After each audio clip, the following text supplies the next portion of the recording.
As promised, here's my tutorial for the 12 magical nights ritual, or the 12 wishes of Yule, depending on what you want to call it. It's very simple. The first thing you're going to want to do is write out your numbers 1 through 13. Yes, there are only 12 magical nights of Yule, but we will get to why you need that extra 13. And then you're going to go ahead and cut them out.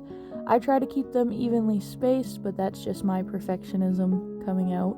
Once you have them cut out, you are going to write your 13 wishes. It is important to keep these achievable, to keep them as something that you can mark that progress, and also to write them in present tense as if you already have this thing.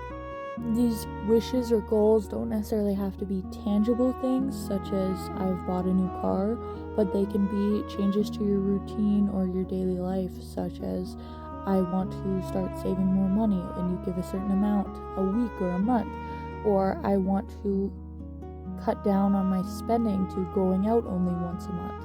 Things that you can actually gauge. And then it's very important that you write these down somewhere. I am choosing one of my grimoires. You can really write them anywhere. You can put them on a sticky note on your fridge if you want to be mindful of them all the time. But this is so that next Yule, before the solstice, you can reflect on those goals and be thankful for them and what has been achieved over the past year.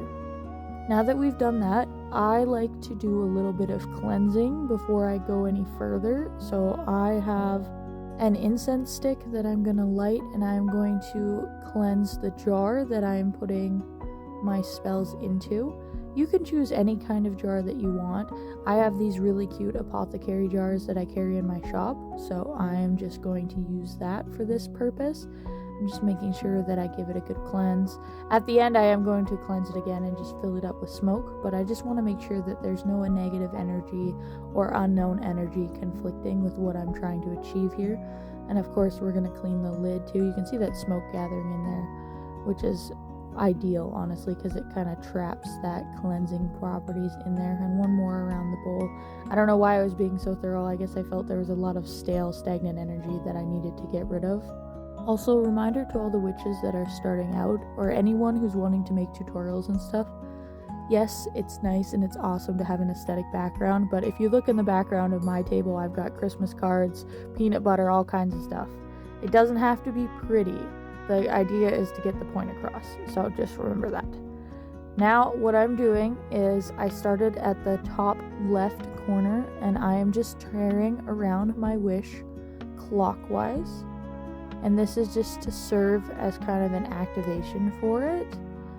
And a tip that I'm going to give you that I wish I'd been more mindful of is keep your writing more within the bounds. Like, don't go all the way to the edge, as it can make this very difficult to tear without taking the words. So next year I'm going to be a little more careful of how I do that.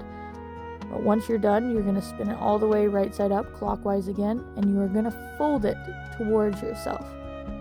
And I personally folded it 4 times, just because that is what felt right to me. You can fold it as many or as little times as you like, just making sure that you are folding it toward yourself because you're wanting to bring that to you. Then I'm just cleansing the wish quickly before I drop it into my jar. Making sure that any stagnant or unsure energy that is there is gone. And now that I've got all my wishes in here, again, as I said at the start, I'm just going to give it another cleanse. I guess there was just some really heavy energy that day when I was doing this, so I wanted to make sure that it didn't mess with my spell at all. I'm using a lavender incense, by the way. It doesn't really matter. Some people might use more seasonal. I just love lavender because it's calming and it helps me feel motivated. And then on to how you actually do the ritual. You're just going to burn each wish for each day. So you're just going to pick one at random and you're going to burn them. And if you're doing this indoors, make sure you have proper ventilation and fireproofing measures if it gets out of hand. I'm just going to plop mine in my incense tray there. They burn out rather quickly because they're such a small piece of paper. And our 13th and final wish, that is for you to focus on in the coming year, while the rest is left up to the universe.